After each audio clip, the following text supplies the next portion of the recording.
Hi, this week's book is Snowglobe by Soyoung Park, and this is a good dystopian book.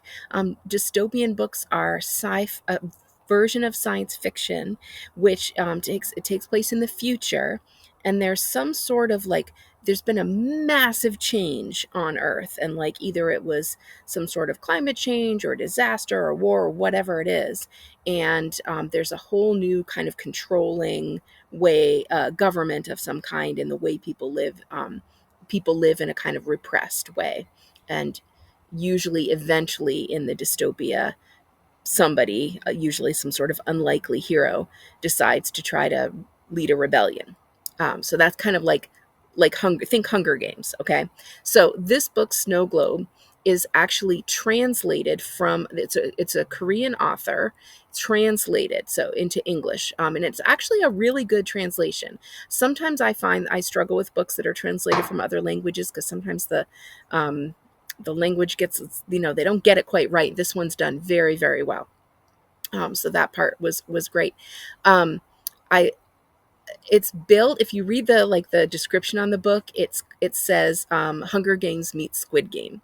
So I personally would not, it's nowhere near, I'm about halfway through, so maybe things change, but it's nowhere near as violent as either of those. But I think the part that kind of comes out in those is that dystopian piece. So what happens in this, it's like a future where climate change has massively lowered the temperature on Earth. And so people live in this it's absolutely freezing outside. People can't be outside without tons and tons of clothing. And most people live who are in a way, they're very, very poor. And the only place where people go to work is in this sort of factory that creates electricity. And the way the factory creates electricity is human beings run on treadmills, and that turning of the treadmill creates the electricity to power, give them power in their homes and stuff like that. And so that's how most people live. But, and see, I would almost make this more like, it remind me almost a little more of like Ready Player One, because there is this or war game, what is it, Warcraft, like it's something reminding me more of those kinds of books. So what happens is there is this other world inside what's called Snowglobe, where all these celebrities live, and they everybody watches them on TV all the time, and they kind of like live vicariously through these people. So that's kind of the premise of the book. So I'm going to read you a little bit of Snowglobe. I think you'll really, really like it, especially if you're a fan of manga, if you're a fan of uh, K-pop Demon Hunters, maybe you might check this one out. So first I want to show you these beautiful end papers. That's what you call what's inside the cover. Look at how shimmery and pretty that is. It's kind of like a purpley color. Love it when they have pretty end papers. The other thing is at the very beginning, there's a cast list, like a cast of characters list in the beginning of the book. Okay, part one, me, the age of Snowglobe. In the living room, Grandma is sunk in her chair in front of her favorite TV show, a heavy quilt draped over her lap. I look down at the weather ticker scrolling away along the bottom of the screen. Minus 50 degrees Fahrenheit. That's a 3-degree drop from yesterday. A snow cloud icon trails the temperature, suggesting flurries throughout the day. And Grandma pushes herself out of the chair, shuffling to the electric space heater with a kettle in hand. My brother, Ongi, appears in the living room wearing his standard morning look, a toothbrush in his mouth and a scowl on his face.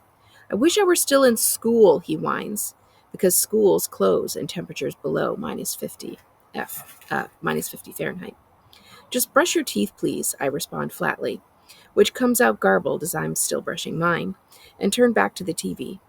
As usual, Grandma has it on Channel 60, the station that airs Go Around, round the clock.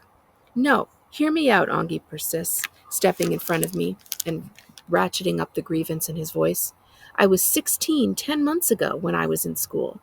I'm still 16 today, but just because I graduated, I'm now expected to endure this brutal temperature? His face is blocking my view of the TV. What does he want me to do about the weather? Stop spraying toothpaste all over the floor, would you? I snap, suddenly irritated. Ongi is my twin brother, born exactly 10 minutes before me. He likes to pretend to be older and wiser, which is no end of laughable. He should know well by now that I only came second to make sure he got out safely, kind of like a captain being the last one off a ship. I've been taking care of him since we shared a womb. Grandma, back in her sagging chair, swivels her head in our direction. Ongi, my sweet, she calls, don't act like a baby in front of your girlfriend. Ongi's eyes bug out and he races to the kitchen sink, where he spits out the mouthful of foaming toothpaste with extra force. Grandma, he cries, Joan Trobam is not my girlfriend. Grandma has dementia, and she's been confusing me with my brother's non-existent girlfriend for some time now. I leave Ongi to stew and head back into the bathroom, where I turn on the wall-mounted faucet and fill the tin basin under it. When I scoop up the frigid water and rinse my mouth, the cold sends a shocking jolt through my teeth and down to my jawbone, which immediately begins to ache. My hair is next. I'm staring at the basin, steeling myself against the brain-chilling assault to come, when Grandma appears in the door with the kettle in her hand, a plume of steam escaping its spout. Watch out, dear, she says, and stoops to carefully tip the kettle over the basin. I made this hot water for Ongi, but he wants you to have it instead. I watch as she sticks her hand in the basin and swishes the water around to even out the temperature. Over the rising steam, her face is aglow with pride and joy that her grandson grew up to be such a considerate young person, a true gentleman who knows how to care for his girlfriend. Meanwhile, said young man is washing his hair at the kitchen sink, howling as he dips his head under the frigid stream. I can't help but laugh at his antics, as Grandma shuffles back toward the door with the empty kettle. Thank you, Grandma, I say. She stops in her tracks. Turning around slowly, she searches my face for a long moment with her watery eyes. You sound just like my granddaughter, she says, in a voice full of longing. Then she turns back around and heads out the door for her worn chair. In the mudroom, Ongi and I struggle to pull on our heavy snow boots. It's made all the more difficult by the layers of insulated clothes, tops, pants, and tights we have on under our thick snow bibs. Next come out parkas, expedition weight mittens, and ski masks. Then finally the hoods go up and we're ready. We're off, Granny. See you later, Ongi calls toward the living room in his usual upbeat tone. But as he turns the doorknob, Grandma's urgent voice stops us short. Wait! My goodness, Ongi! Chobam is on TV, she cries. Ongi and I exchange a look as she coos at the TV. Aw, Chobam, my sweet baby girl. I don't have to look to know that it's Go Hedy in the screen. Ongi refuses to acknowledge it, but the beloved actress and I look very much alike. We even share the same birthday, and for what it's worth, it so happens that we're both lefties. But no one, except for Grandma, would ever mistake me for her, what with my rough cheeks perpetually inflamed from daily exposure to bone-dry sub-zero air, and my coarse hair cropped short for quick washing in frigid water. In contrast, Hedy's porcelain skin, rosy cheeks, and trademark long, shiny hair radiate her Snowglobe pedigree. About Snowglobe. With the world now at an average annual temperature of minus 50 degrees Fahrenheit, Snowglobe is the only place with a temperate climate, the only location with warmth and color in the whole world. It's a special settlement that was built atop a geothermal vent and is enclosed in a gigantic weatherproof glass dome. But not just anyone can live there. Its lucky residents are actors, whose unscripted lives are recorded in real time and edited into shows, which are then broadcast to the open world for entertainment. Go Hedy isn't just an actress, she's a megastar, and she's just been named the new weathercaster, one of the most coveted jobs in Snowglobe. She'll set the record as the youngest weathercaster in the history of the settlement. I turn a flat gaze to the TV screen. Dressed in a stylish suit, Hedy looks like she was born to fill the position. Hi, it's Go Hedy, she greets the viewers in a buoyant tone. I'm so excited and honored to be serving our community as the new weathercaster. Make sure to turn into News at 9 on New Year's Day. She treats us to her perfect smile, and then the camera cuts away. I wonder, not for the first time, if I'll ever be able to meet her in real life. If my hair grew in proportion to my desire for a life in Snowglobe, I could shave my head bare every night and I'd wake up the next day with it sweeping the floor. Sometimes I wonder if my intense longing for the place might be responsible for Grandma confusing me with Hetty, as though she can see my soul yearning to flee this godforsaken icebox in favor of Hetty's life in Snowglobe. Ongi turns back to the door, clucking his tongue in distaste. What? I hiss, glowering back at him. If only you hadn't talked so much nonsense about how you might be Gohetty's lost twin and stop. I cut him off with a cuff to the ribs. I can feel the color rising to my face at the memory, unless you want to dig your way out of a snowbank. But he's wearing too many layers to be warned off, and he boldly resumes running his mouth. I shove him, and he shoves me back, and then we're snatching at each other and ducking and banging into walls until we finally end up laughing too hard to keep fighting, and we pull ourselves together, then open the door and step outside. 50 degrees below zero. The frozen world welcomes us by snatching the breath from our lungs. My nose instantly freezes and stings, and within a few blinks, ice crystals form on my eyelashes and cloud my view. It's so darn cold, Ongi says with a full-body shudder.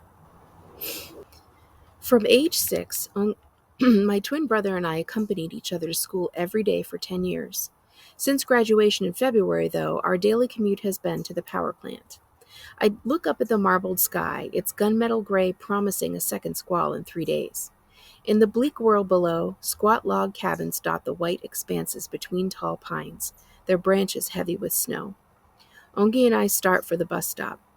Our commute to the power plant could be made on foot, but with a brooding sky like this, the bus is safer. We trudge through the knee-deep snow, and before long, my breath turns my ski mask into an icy mess over my mouth and nose. Although better the mask than my face. A few feet ahead, Ongi pauses under a tree and waits for me to catch up. He can be so sweet, I think, but no sooner do I arrive than he jumps to a branch to send an avalanche of snow down on my head and shoulders, laughing hysterically. Seething, I scoop up a handful of snow and pack it into a tight ball. He bolts, shouting, "Race you to the bus stop!" "Wait," I shout, already on the move. "Joan Ongi, you cheater!" Snow grabs at our boots with each sinking step, rendering our best effort at a dash into more of a lurching shuffle. "Loser does laundry for a month," Ongi yells. "Oh, you are so done, Shon Ongi." I struggle through the clinging trap of snow with everything I have, and when we dive for the bus stop, it's my hand that touches the bent pole first. "Ha! Who's laughing now?" I say victoriously, gasping for breath. Sure, I won by a hair, but a win is a win. I'm bent over with my hands on my knees, catching my breath, when Ongi snatches my arm and jerks me behind him. Annoyed, I straighten to see him narrowing a hard glare at a figure ahead. Just another commuter waiting for the bus, so what about it, is my first thought. But then the person turns in our direction, and when she acknowledges us with an awkward dip of her head, neither Ongi or I return it. The woman is Jo Muryu, a former Snowglobe star. Discovered at 19, she lived in the settlement for 7 years, starring in a hit noir series. She returned home a few years ago when the network abruptly canceled the series, and yet, at 29 years old, she still has the face of a wood sprite and a frame that is 5'7" of pure grace. Her youthful innocence makes it all the more difficult to believe that the success of her series was due to the multiple homicides she committed throughout its run. By the time it was canceled, she had brutally murdered 9 men, and her director had snatched the National Medal of Arts for outstanding directorial achievement. Like millions of her fans, I can recite a long list of other trivia about the starlet. I even know her blood type, which is A. When Muryu returned home, however, she was shunned for the brutality she had dealt in Snowglobe. Even her own family fled to another town upon news of her homecoming, unable to swallow the idea of welcoming a killer into their midst. Ongi and I were 13 back then. I remember the whole town twitching with hysteria. Kids were being warned against her. We weren't to speak to or even to make eye contact with the woman if we happened upon her in the street. I don't know what it says about me, but I've always been more intrigued by her than terrified. There's so much I'd like to ask her about Snowglobe. Ongi, who knows me like no other, digs his heels into the snow and shoots me a warning glance. Don't even think about it. Suddenly, the roar of gears rips through the air and the dark green, rusted-out double-decker pulls to a stop. Buses, being the only means of transportation in our town, regularly pack in about 100 commuters during rush hour. The door hisses open, and the line begins to move, only to stop. "Get off my bus!" Mr. Jerry, the bus driver, erupts in an angry shout, and I look up to see that a few feet ahead, Muryu had just mounted the steps. "Please, I just need to get to the post office," she pleads in a small voice. But Mr. Jerry throws out his arm and blocks her. "I said, get off now," he rumbles. All essential businesses and services, the post office, grocery stores, laundromats, clinics, and so on, are located inside the power plant. It's convenient for most of us who already work at the plant, but not for an outcast like Muryu. They are left to sustain themselves with whatever game they can snare or fish they can catch in the wild, and only go to the plant when they have no other choice. "Please," Muryu tries again. "My ankles hurt. I can barely walk. Can I please get a ride just this once?" Mr. Jerry barks out a laugh. "Oh, poor little cupcake," he says in a mocking tone. Then, in a booming voice, yells out, "No!" "Why do you even engage with her?" someone shouts from inside the bus. "Let the others in and let's go already." A handful of children join in. "Yes, Mr. Jerry, let's go, or we're all going to be late for school." Muryu drops her gaze and, without another word, turns around and steps off the bus. People shuffle forward and we move ahead. I'm about to climb aboard behind Ongi when I hear a small, "Excuse me." I turn to see Muryu staring at me pleadingly. "Yes," I manage to get out. "Can you please stop by the post office and see if there's any mail for me?" she asks, then adds apologetically, "The name is Jo Muryu." It takes me a moment, but I find myself nodding in agreement, too stunned to speak. Thank you so much," she says, her features softening in relief. "Can I meet you back here at the end of your day then?" I murmur a yes, just as the line surges forward and pushes me up into the bus. Then the bus door is hissing shut, and Ongi shouts through the closing gap, "Don't you wait for her!" He turns to me, and in an angry whisper says, "Are you nuts? Do you know what she could do to you? Don't you know what she's capable of?" I shrug, avoiding his gaze. He's still furious when I murmur to no one in particular. "Sure, she killed 9 men, but I'm not a man." "What?" Ongi breathes, staring at me with exasperation. Meanwhile, the bus driver shifts into gear and pulls away, chewing tensely on his bottom lip. He's likely cursing his luck this morning. How could he not be worried about upsetting Ryu? Okay. That's chapter 1 of Snowglobe, which you can check out in the science fiction section of our library.